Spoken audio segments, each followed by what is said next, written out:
Welcome to Secrets of the Great Pyramid.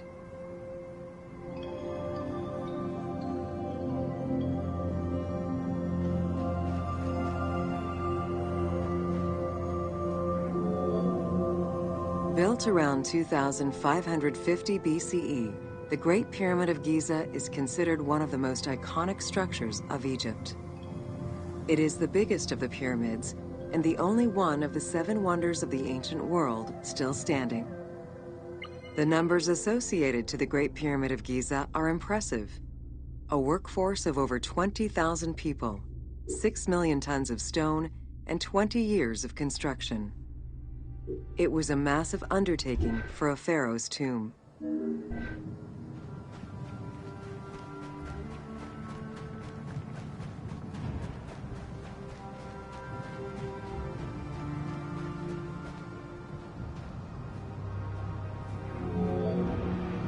The construction of the Great Pyramid was also a display of power and opulence on the part of Khufu.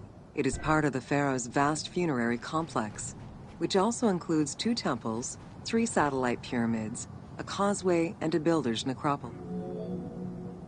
New insights into engineering and ancient Egyptian culture are still being revealed over 4,500 years later. For example, a recently unearthed papyrus offers a glimpse into the life of a tradesman.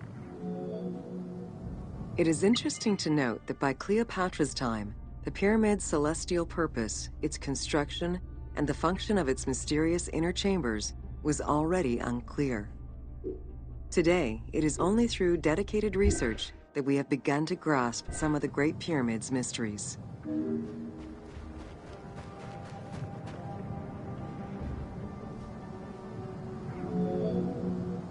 The Egyptians had polished their design for centuries by the time work on the Great Pyramid began. Intended as a tomb for Khufu, the Great Pyramid's structural design has been considered to be nearly perfect by engineers and historians ever since.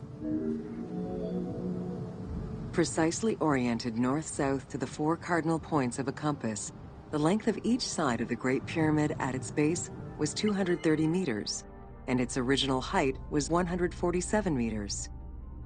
The pyramid is a mere 0.05% error away from being a perfect square.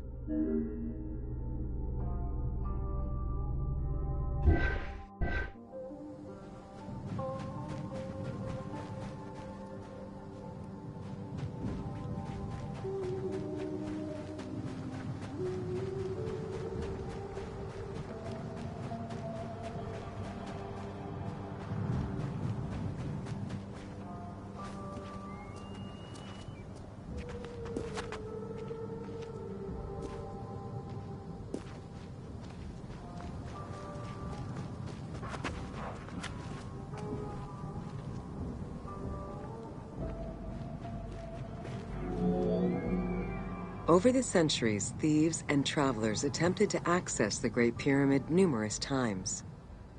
Ancient writings describe details of its interior, proof that some made their way within, though who gained entrance first and when is unknown.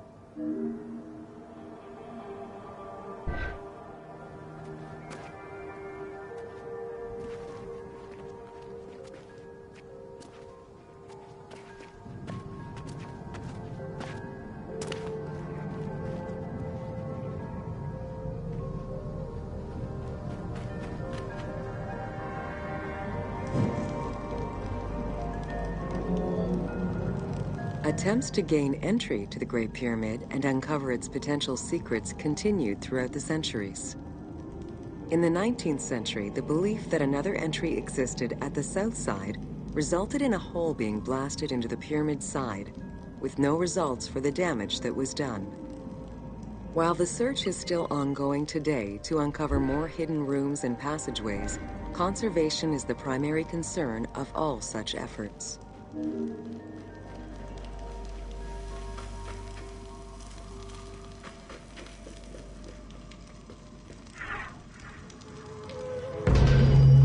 Welcome to the Great Pyramid of Giza, Upper Chambers.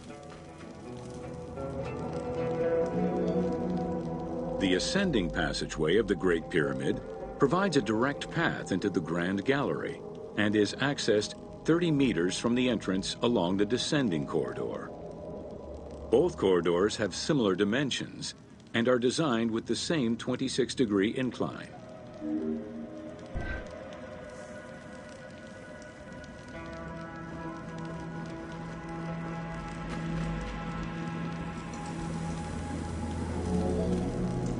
The Grand Gallery's purpose is still debated among experts. It may have been intended to align with the stars, act as a buffer to protect the king's chamber, or simply to facilitate the transport of the granite blocks used inside the pyramid. Access to the queen's chamber was at the beginning of the Grand Gallery.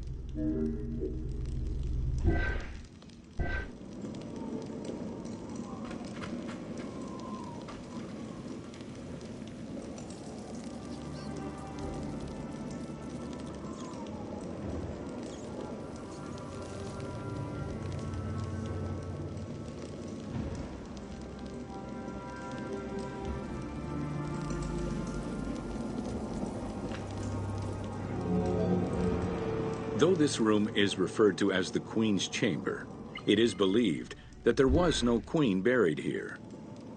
Based on their knowledge of earlier pyramids, Egyptologists believe it was more likely intended as the king's serdab, a chamber meant to contain the Ka statue, which would in turn house the king's spirit.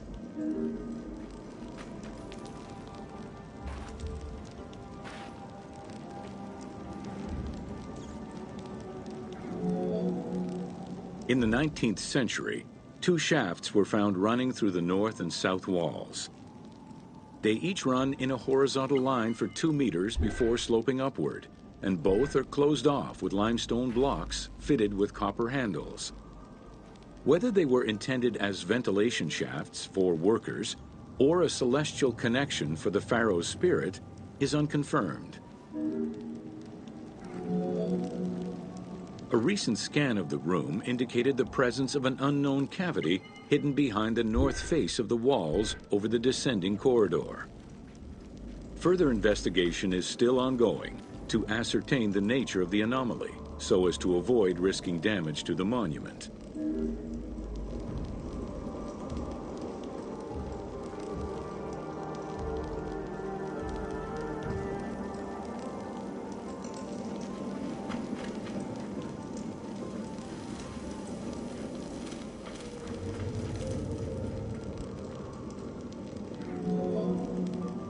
While the space is visually dramatic, the gallery seemed to serve a practical function, though what exactly remains uncertain.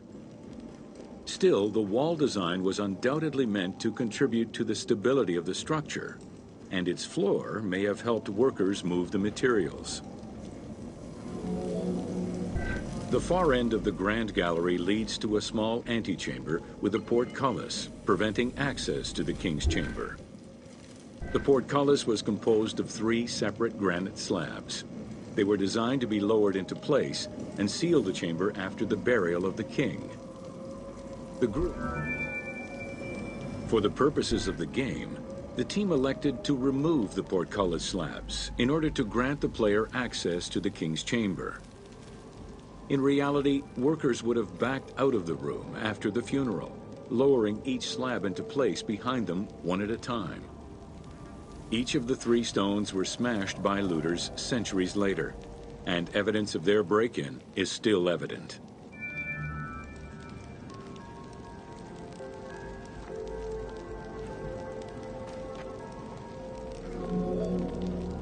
Khufu's mummy was never found. It is hoped that as of yet undiscovered hidden rooms and shafts of the pyramid may provide an answer as to its location.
Welcome to Mummies of Ancient Egypt.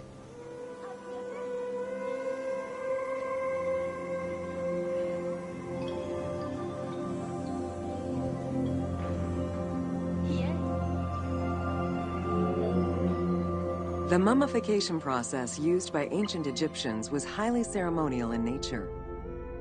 The different types of mummification took into account the social level and richness of the deceased and even included animals. The most expensive was that reserved for the pharaoh and the royal family, as well as some of the wealthiest members of the court.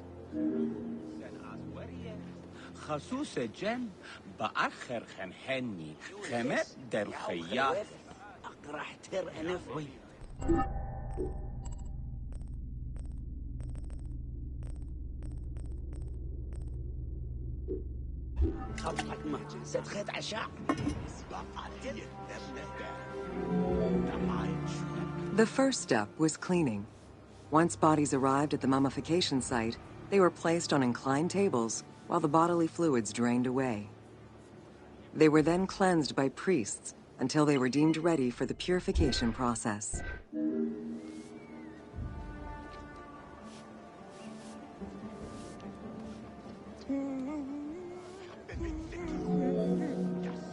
The purification of the body began with a libation from sacred water.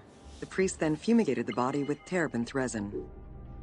After the ritual cleansing, priests used oils, spices, and all kinds of essences to further purify the body of the deceased. Finally, all body hair was meticulously removed.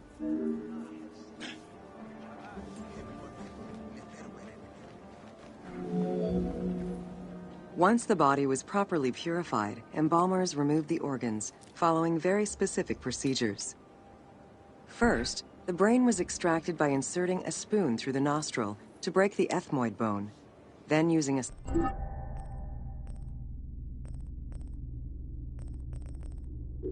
spatula, the pieces of the brain were removed as thoroughly as possible. What matter remained was extracted after a process of liquefaction, achieved through the use of a caustic liquid. The cranial box, once emptied, was rinsed and disinfected with palm wine, and then stuffed with strips of linen cloth and liquefied resin.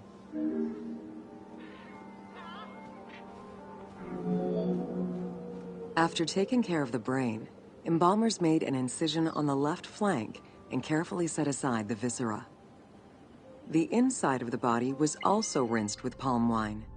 Then the embalmers filled the belly with pure myrrh, cinnamon, and other perfumes, and sewed it shut.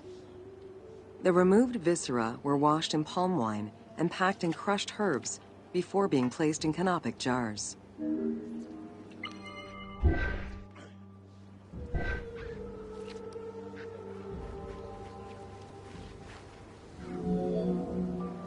Canopic jars were placed close to the sarcophagus or kept in a chest nearby.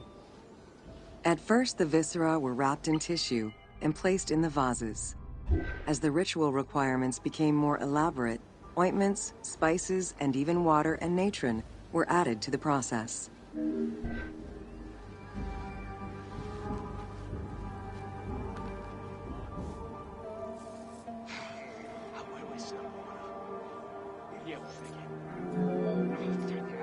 Towards the middle of the New Kingdom, canopic jars assumed the appearance of the four sons of Horus.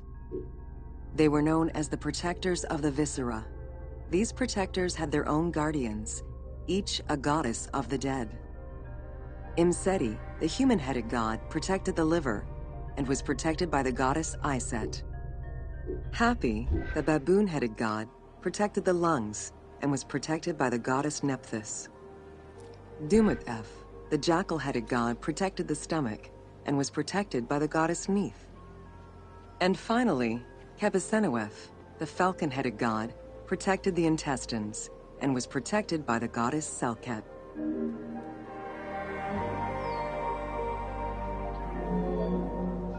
Natron is a naturally occurring mineral found in evaporite. These sedimentary rocks are made up of mineral salts and were generally mined from lake beds in Egypt.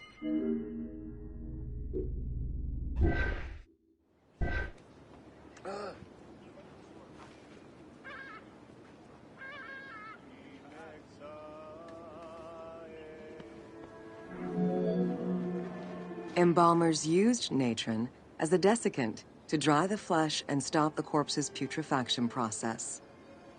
Once the body was cleansed and eviscerated, the deceased was covered in natron for about 40 days. Once desiccated, the body was prepared to be wrapped in strips of linen.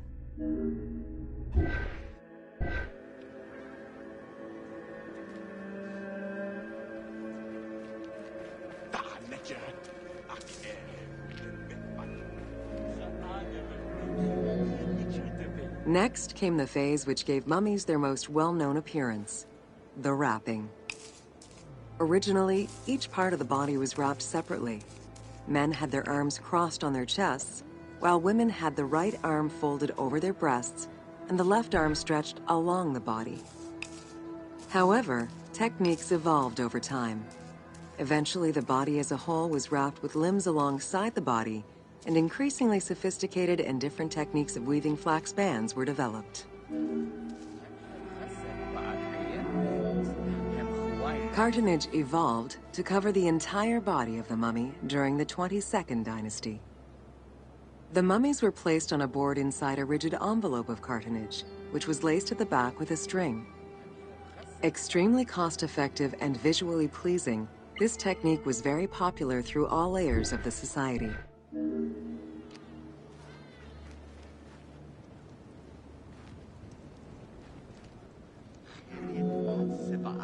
Once the mummy was properly wrapped and adorned, the embalmers proceeded with the ceremony of the opening of the mouth. A vital step of the funerary process, this ceremony was meant to bring back to life the deceased themselves, or an object representing the deceased.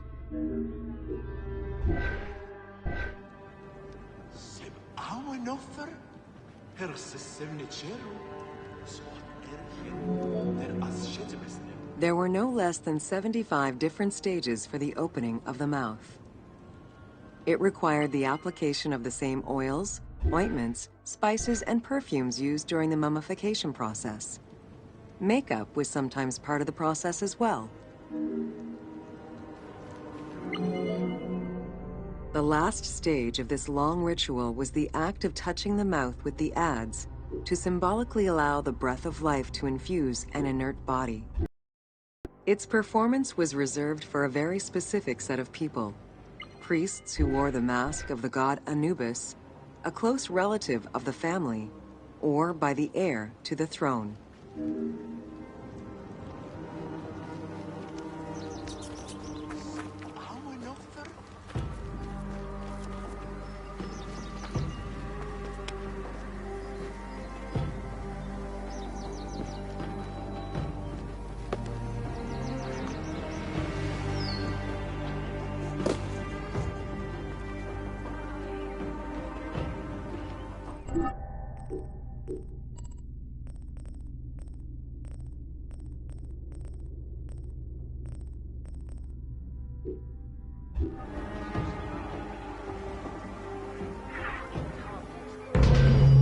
Welcome to Artisans of Ancient Egypt. It was under the watchful eye of Ptah of Memphis, the god of craft and architecture, that ancient Egyptians developed the unique rendition of the world they lived in. However, it is vital to understand that their view of art, and those who created it, was likely very dissimilar to the modern concept of the word. Instead of artists, the creative culture had skilled and respected artisans. The most significant categories of specialties for crafters were drawing, painting, sculpture, and metalworking.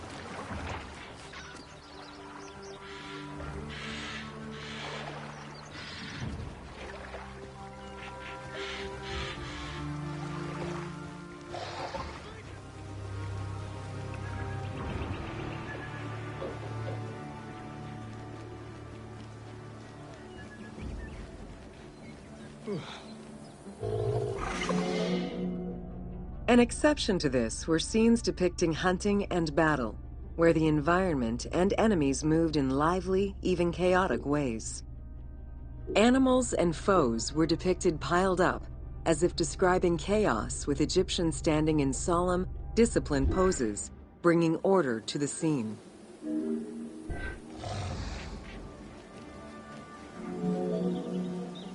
Reliefs could be either in high relief or low relief. Either method required a surface suited to the desired technique. Preparation of the surfaces differed depending on the quality of the rock. A quarried block only needed a simple smoothing. Rough-cut rock monuments, such as those found in tombs, required more work. Often the surface was coated in plaster before being sculpted.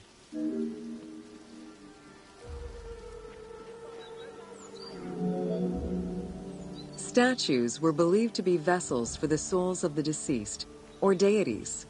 That is why a sculptor was called the one who makes it live. This divine duty earned them the utmost respect.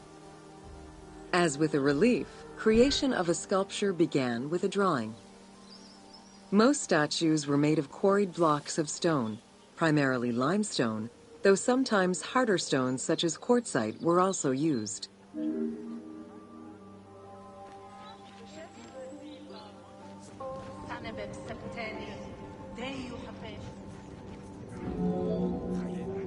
In ancient Egypt, the profession of crafter was organized and relied on a specific hierarchy.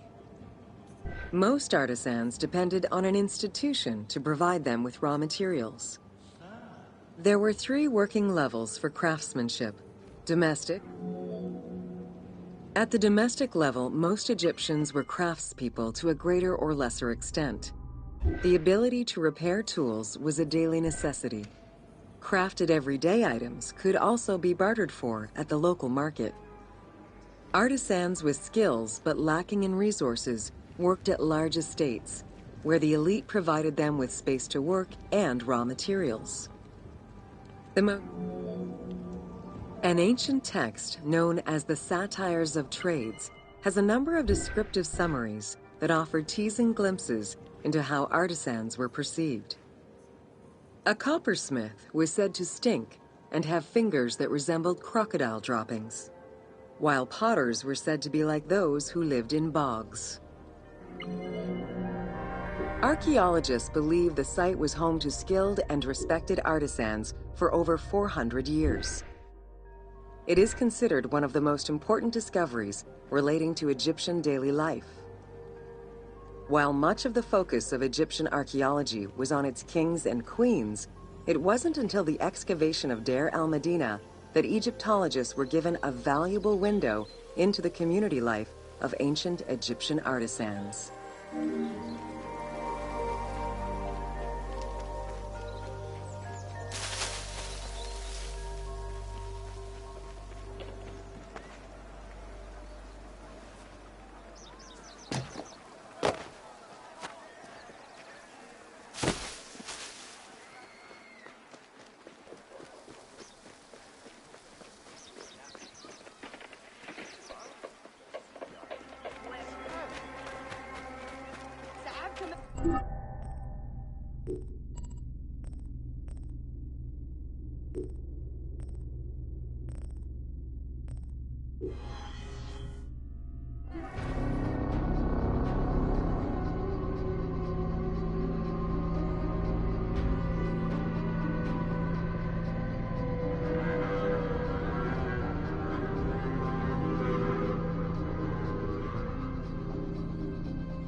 Welcome to Sneferu's first pyramid. With the long reign of Sneferu, the first king of the 4th dynasty, the most brilliant and creative period began for the construction of funerary monuments in Egypt. While Sneferu's monument started as a 7-stepped pyramid, it was later altered into an 8-stepped structure. The final phase of construction saw the steps filled out and an outer casing applied to achieve a smooth surface.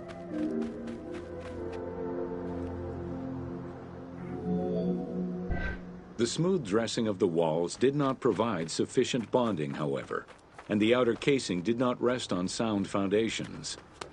As a result, the bases of the 4 outer buttress walls gave way, causing the walls to slide down and collapse.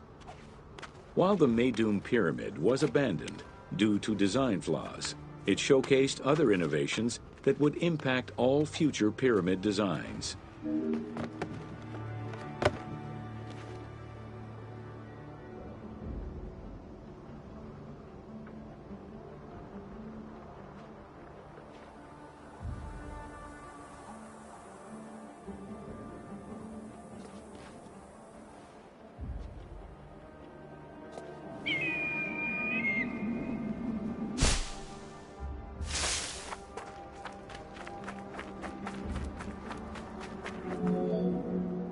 As well as the smooth sides, it was the first time a ceremonial pavement was built, leading from the valley to the temple of the pyramid.